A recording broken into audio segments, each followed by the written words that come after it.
theme of this speaker's series and limit it just to race, I think would be misguided, to the extent that race operates as a factor in our daily lives in all kinds of ways, in social ways, in economic ways, in ways that we see carving their grooves into the landscape, in the ways that we make economic decisions as communities, as cities, multinational corporations.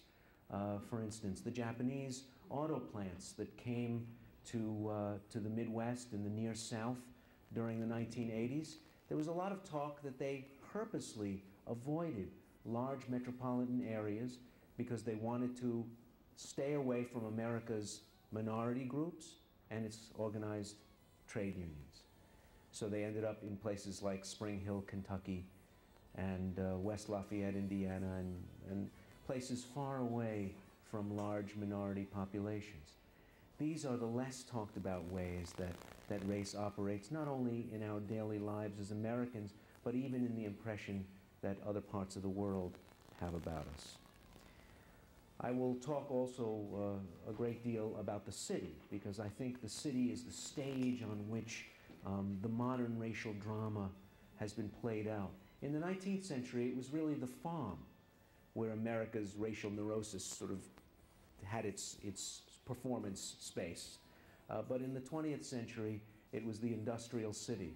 And now the post-industrial city, where so many people from minority groups find themselves living and try to make their way in the country. I think what I've learned in recent years about the rise and fall of American cities has some application here in Flint, as well as in Appleton and Beloit, in Allentown and Bethlehem, in Lowell, Massachusetts, where I was just a few weeks ago, and New London, Connecticut. A terrible syndrome has set in metropolitan America. I call it regional winner-take-all disease.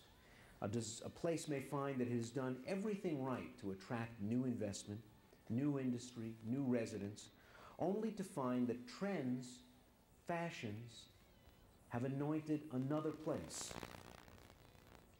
And risk-averse capital floods over to that place because money, like ducks and geese, flies in flocks and resists rewarding trailblazers, people who fly off on their own.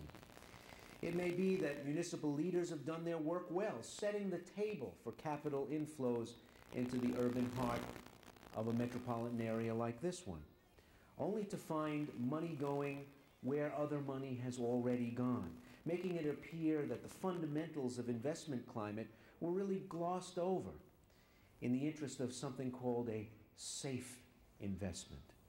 And if you look at where shopping malls and new restaurants and new roads and new Barnes & Noble superstores and big Old Navy complexes are going, they are going in the main where the population is mostly white, not with the expectation that you lock out that other market, but that other market will assume the responsibility of getting in a car and driving 15 or 20 or 25 miles in order to do its marketing. You may have read some of the hype recently about New York City hitting a historic high in population, about Chicago growing in population for the first time since the 1950 census. But you know well here that beyond the city limits of a few favored cities, the urban crisis is not over in the smaller metropolitan areas of the Northeast, the Great Lakes, and the Midwest.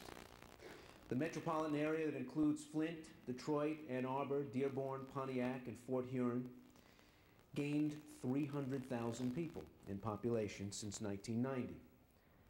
But all the cities in the metropolitan area lost population. The metropolitan area gained 300,000 people, an amount more than twice the size of the city of Flint. But all the cities in the metro lost population. Flint, some 11,000, while the non-urban parts of the metropolitan area did all the growing. And I flew in here this morning, and you know what the census said in little tiny numbers in columns, you saw on the ground, in new subdivisions being cut into what had been farms. This is similar to Cleveland, to Cincinnati, to Buffalo, to Pittsburgh. The decline in population continues in places like Flint, in places like Cleveland. Schools have to be shuttered. Local elementary schools are closing in some of these places, even in the midst of an echo baby boom, the largest cohort of young children we've had since the early 1960s. All the growth came in the suburbs as the historic center city continued to lose population and wealth and housing investment.